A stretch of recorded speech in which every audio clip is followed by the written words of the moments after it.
వచ్చా, ఏమీ చూడలే. నాన్నని పోగొట్టుకున్నా, సొంత తండ్రిని పోగొట్టుకున్నా, మదర్ చచ్చిపోయింది, స్టెప్ ఫాలో చేసి ఇన్సల్ట్ తీసుకున్నా. కట్టా అమ్మ ఏమో మీద పెంచడానికి డబ్బులు లేవు, డబ్బులు అడుక్కొని పేర్చా. నా ఈ నార్మల్ డైలాగ్ ఎమోషనల్ రిక్వెస్ట్ లో ఉన్నా, అన్ని నిజమే చెప్పా, ఒక్క చోటు కూడా అబద్ధం చెప్పలేదు. అబద్ధం చెప్తే ఆ గిల్టీ ఫీలింగ్ నాకు తెలుసు, అందుకే నిజమే చెప్పా.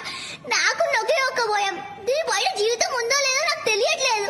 నా భార్య నాకు కావాలి, నా అత్త మామల దగ్గర నుంచి నా రెస్పెక్ట్ నాకు కావాలి, నా స్టెప్ ఫాదర్ నాకు మళ్ళీ కావాలి, నా పిల్ల నాకు కావాలి. అన్నిటికంటే ఇంపార్టెంట్, ఈ ప్రపంచంలో నన్ను పట్టించుకునే నా మనుషులు నాకు కావాలి, నా రెస్పెక్ట్ నాకు కావాలి.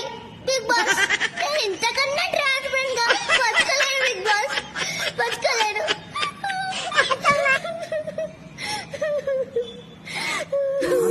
వదిలే పోరారు, వదిలే పోరారు.